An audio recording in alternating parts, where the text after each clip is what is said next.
Hello, my name is Daniel Thomas Roque, and during this presentation, I'm going to talk to you about a small town in Peru with some big environmental problems. The town I'm referring to is called La Oroya, and this is my presentation. The primary purpose and objective of this presentation is to give a brief overview of lead mining and extraction in Peru, specifically in La Oroya.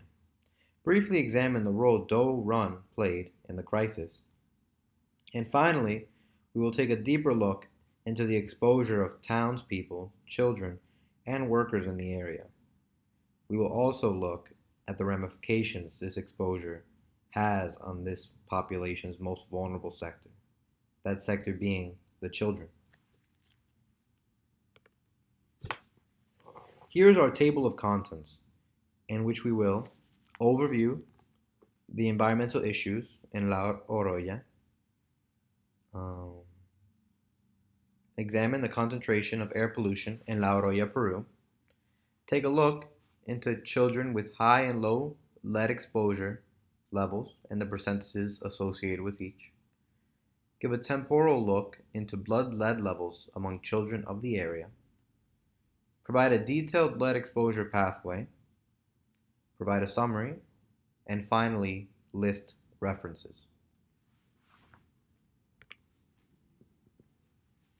To start, let's briefly review the recent history of La Oroya, Peru. La Oroya had always been a mining town, and in 1997 it had been purchased by Doe Run. Doe Run was not able to meet the environmental contract placed on them by the Peruvian government, a contract which it had held with the previous owner. As a result, pollution was left unchecked and continued to affect the citizens of the town. Pollution in La Oroya spreads according to the illustration below.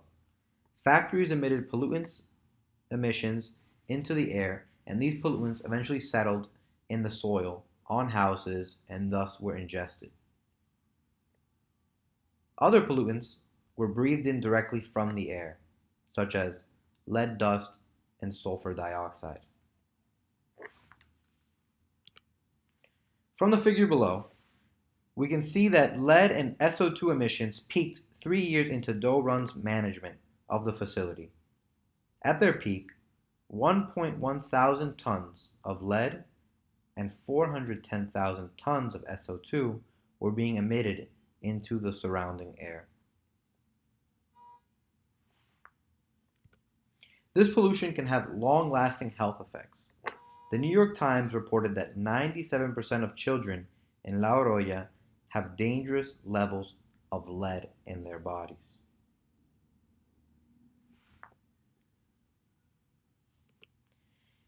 In the graph below, we can see a decreasing trend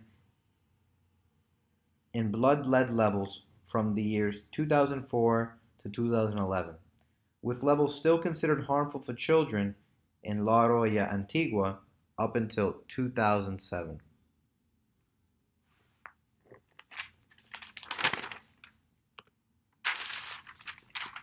Most of the sources for lead exposure come from outdoor and indoor dust.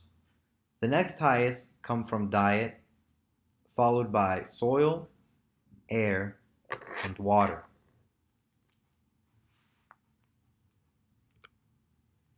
Why is lead dangerous? According to the CDC, no safe blood level for lead exists for children. Lead is dangerous because it can hinder the production of new cells, new blood cells specifically, and disrupt calcium absorption. This can lead to the decreased bone density, mental health issues, as well as motor neuron malfunctions. There has been documented proof of mental health and other health defects in the adults and children of La Oroya since 1997. In summary, La Oroya is an old mining town that has experienced environmental hardship because of the pollution associated with mining. Children under 6 are the group most vulnerable to this type of pollution. Exposure to the pollutant was highest via outdoor and indoor dust accumulation. And this is my reference slide. Thank you.